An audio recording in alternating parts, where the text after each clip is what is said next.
Welcome. Schön, dass Sie da sind bei Portugal liest extra in einem Ausblick auf das Gastland der Leipziger Buchmesse nächstes Jahr, wenn wir alle mal geimpft und das Virus gezähmt ist. Portugal will be the guest of honor at the Leipzig Book Fair 2022, but of course the Portuguese language is so much more around the world. Und Portugiesisch verspricht unerwartete Begegnungen in Leipzig auch.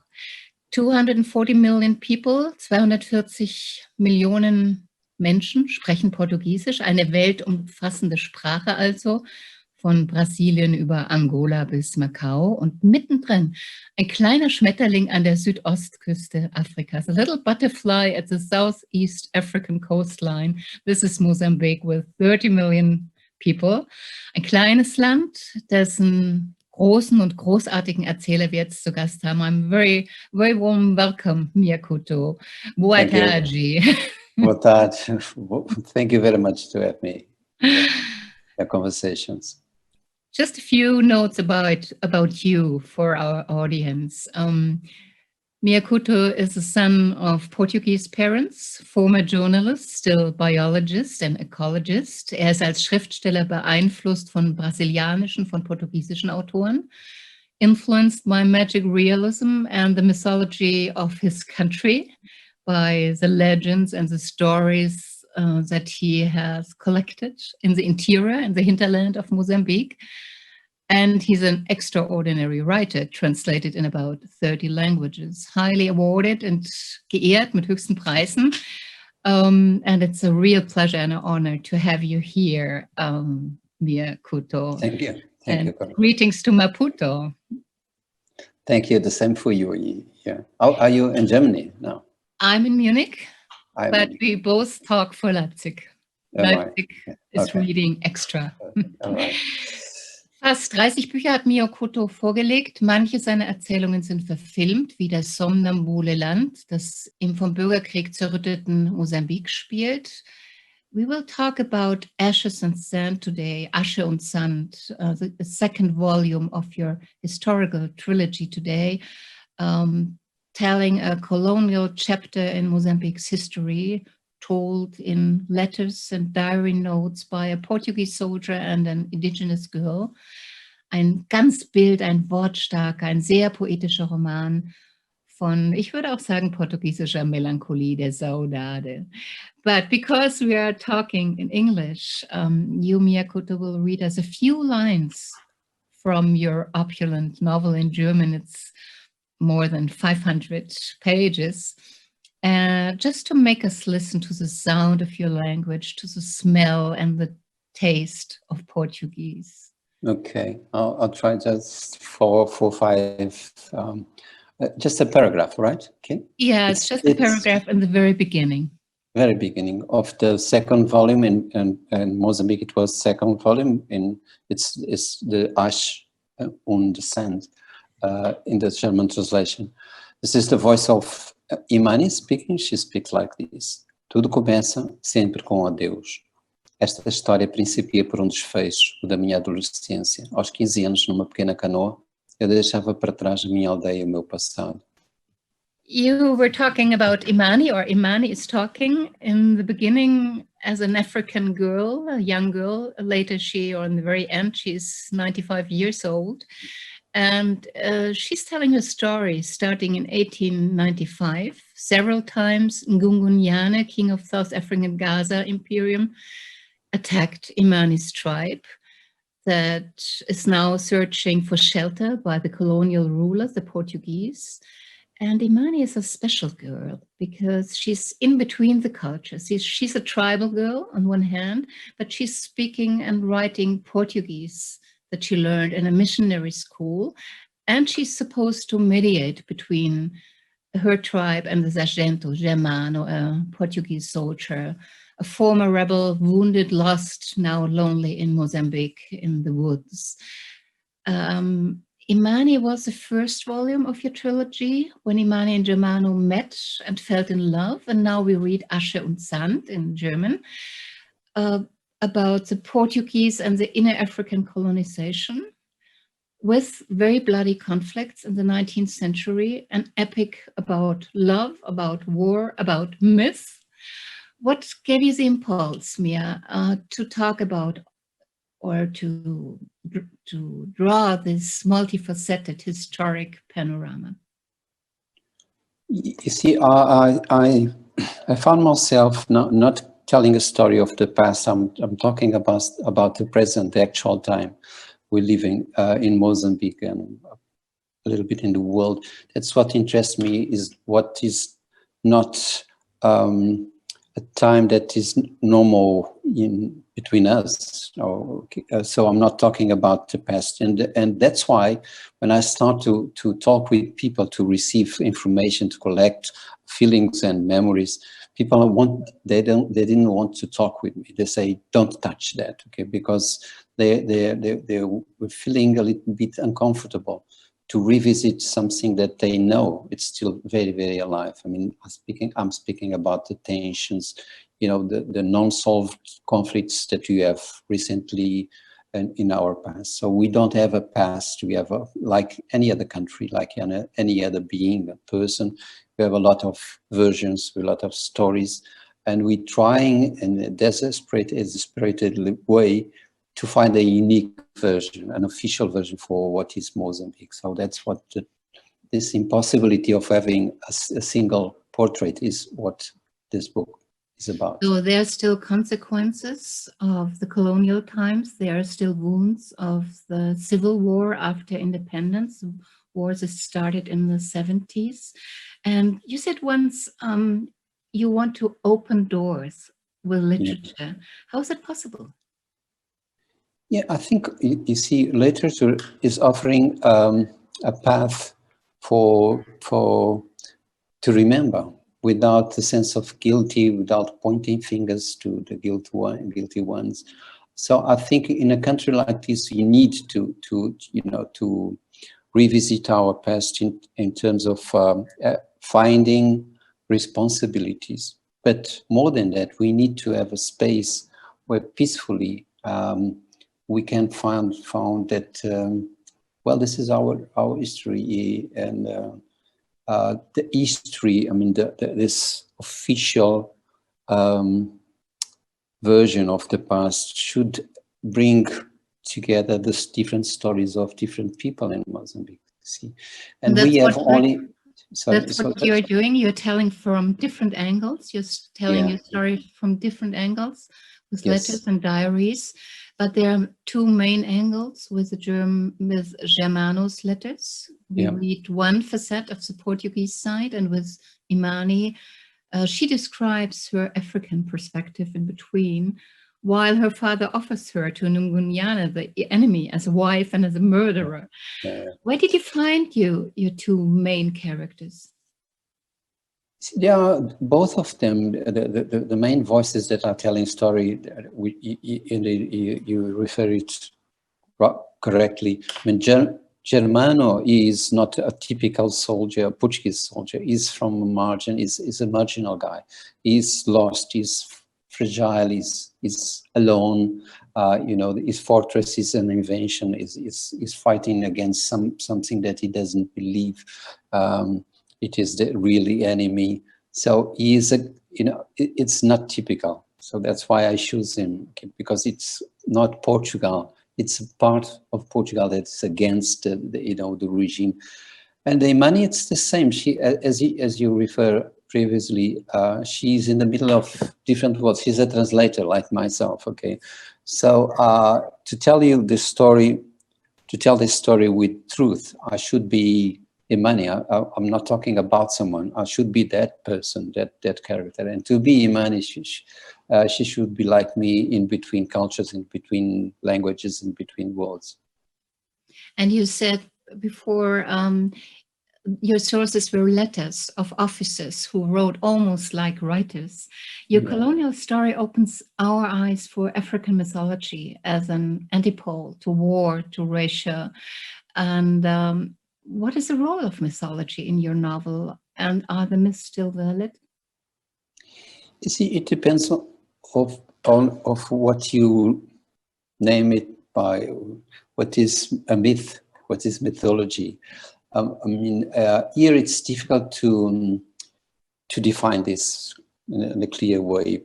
Let's give an example. For me, a tree. I'm a scientist. I'm a biologist. Okay, but for all my colleagues that are biologists, a tree is not just you know, a biological, a botanical entity. It's something else. It has a voice. It has a soul. It can speak. It has a language. So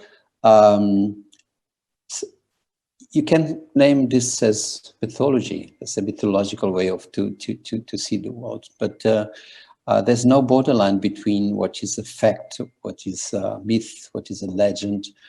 Trees, you see, you cannot describe, even if you're not a writer, you cannot describe the landscape as inorganic, a non-organic entity. It is an organic entity. It has a soul. A mountain, a river, the sea, everything speaks. And you can be a tree? I can become a tree, yes. And if I say this to my colleagues that are scientists, they will not be surprised. They say, so are you tired now are you want to become a tree? Mainly during the night, I can become anything else, a tree, a lion, a stone. So you're a scientist, but you have a spiritual approach, I would say. Where does it come from? That because you grew up in a Portuguese family and you went outside and you were in Africa. So how do you deal with these two parts in your biography? See, when I was younger, when I was an adolescent, I was looking for a single version of myself, and that was a dramatic. I thought I should choose between two sides. And then I realized that, no, this is, I'm not divided, I'm distributed between different perspectives and all of them are part of me. So now I think, now nobody thinks that, for instance, Goethe, speaking about a German writer, Goethe was having these two ways of looking at nature. He was studying the nature and he was talking in poetic terms of and the borderline between these two approaches are not in conflict. Okay, so I don't think it's just an African typical thing. Okay, it's there for everyone. But Goethe also failed, so don't follow his choice. No. I was giving an example of someone that was, you know. What, as a biologist, is your ambition to write, or was it completely natural to become a writer? Yeah, it was natural. I think I never thought, I don't remember to have this decision, took this decision, I want to be a doctor. It was like I become an adult and I will be a writer like my father and the friends of my father that visit during my childhood in my house. There was visits of people and all of them are poets and journalists and writers. So I thought it was, it would come with the age. I would become someone like them. So everybody's a writer. Everybody's a writer. Right? Yeah. The really question is why not everybody becomes really a writer, creator of stories. We all like and tell stories, of course. Yeah. And we all, and I have these two poles. There's spiritualism on the other side. No, for you it's one thing, but I tell it's on one side, and there's Russia on the other side, biology.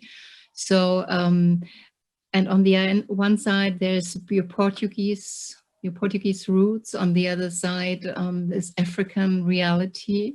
So maybe that's the reason why you write in dialogues and why your novel about colonialism is not an accusation at all. It's not a black and white narration, but also the African king, Gungunyane, is a very aggressive, arrogant ruler.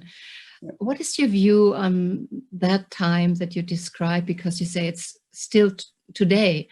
On colonialism today, what is still vivid of this time?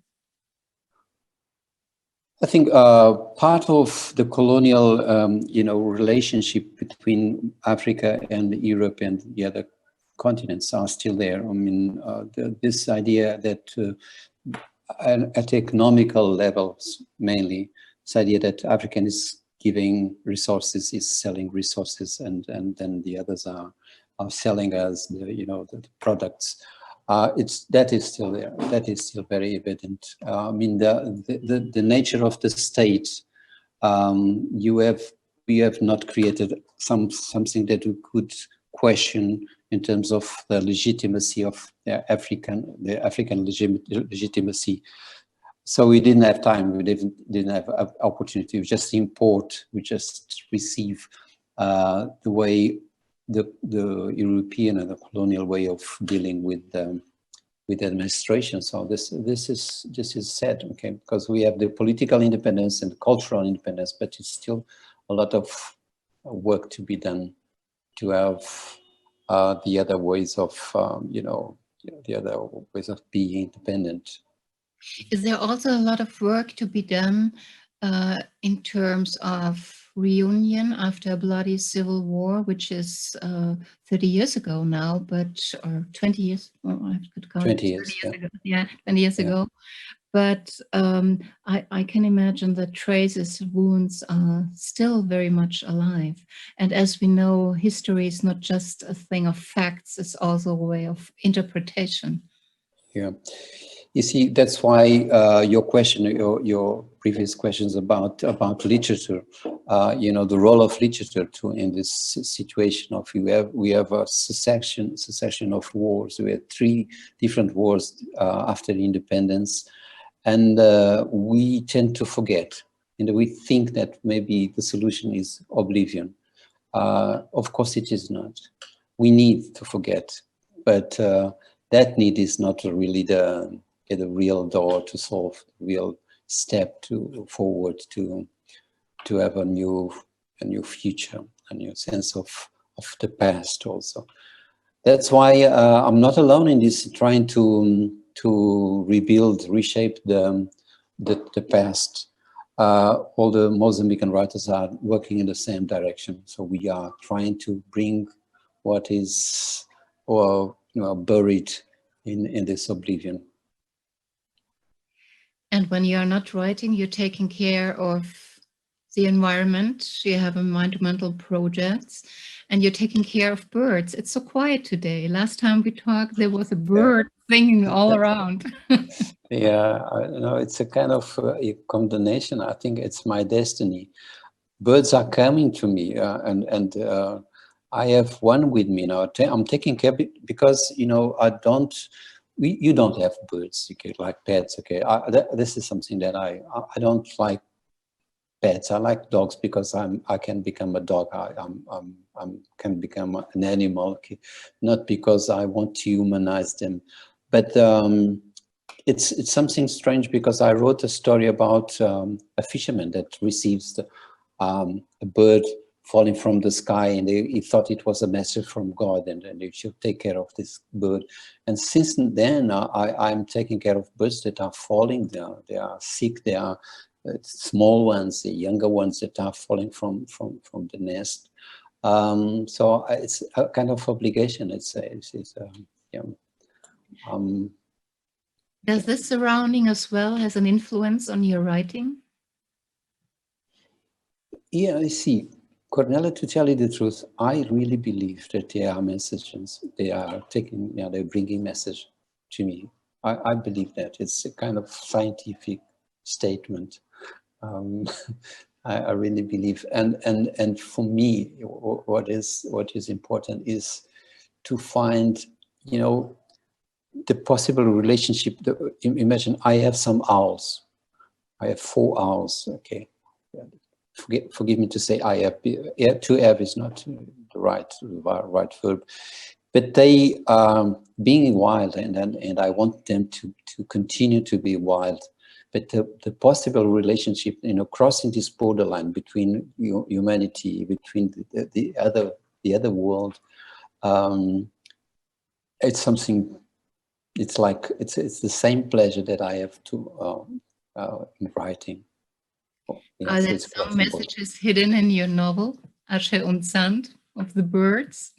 Yeah, I think so. I think so. It's everywhere. In my books, there's always birds and trees, and ways of becoming them. Okay, and to cross this invented, created borderline between identities. We think we are so different from, let's say them. Okay. And them includes everything, okay, includes even the other persons that are nearby, yeah, our neighbors, okay. We think we are really completely different, but we are so close, and we have, a degree of closeness. We share so much with them. And closeness is possible between continents. It's possible between Imani and Germano. It's difficult in their environment, but still there's almost like relatives. Yeah, see, we should be able to travel in the real sense of what is to travel, and to erase ourselves, to not be afraid of being lost. Okay, and we want to have an encounter with someone else, because we are able to erase ourselves, to be open, to be available. This is the only way to meet someone. But you don't need to go to another continent. You just you cross the road, and you will find someone. It's a kind of exercise that you can do with yourself. Being alone, you can do it. Just one last question, Mia, because we talked about mythology, we talked about colonial traces, about conflicts that are still alive, and about the souls that are so close to each other. And you have this big story to tell. How do you start to bring it all together? Why did you choose this diary and letters? Well, you see, I need since the first book that I wrote, I need to have different voices and different, not just voices, accents. So I need this, because I don't find myself as a creator. I'm just the end that these other creatures that I incorporate in myself, they used to write. Okay, so I'm just the end. So it's not because I have this perception of something very special. To write is not just a very unique talent. Okay, everybody is a writer, can become a writer. We all create stories. So but to create a story, to give truth to voices, then again you should be able to receive this. And here it's very easy, Cornelia. But you just close the door, go to the road, and people, they think, they're based in stories. It's not the same type of logic that you find in Europe. This is really different. People think using stories, and they use a story to win an argument, a discussion about the most serious thing, about economy, about the climate changes and things. People use stories to say things. So to say about themselves, okay, they use a story. So you live we live in a universe of stories. So we hope you can come personally next year and tell your stories personally in Thank Milan. you. I would like so much. Muito obrigado. Obrigado, Cornelia. Thank you very much. Thank you very much. Thank you. Mia Couto und Asche und Sand, der zweite Teil seiner Trilogie zur Kolonialgeschichte von Portugal und Mosambik, für den Unionsverlag in Zürich, fabelhaft ins Deutsche übertragen von Karin Schweder-Schreiner, der Grand Dame unter den Übersetzerinnen. Ein opulenter, ein historischer, ein wortgewaltiger poetischer Roman. Eine von 50 Neuerscheinungen und Übersetzungen aus dem Portugiesischen, die Sie entdecken können, hier bei Leipzig liest extra. Danke vielmals fürs Dabeisein. Wir wünschen angenehme Lektüre und muitos cumprimentos. Greetings to Maputo. Thank you very much, Cornelia. Thank you. Bye. Bye. Bye.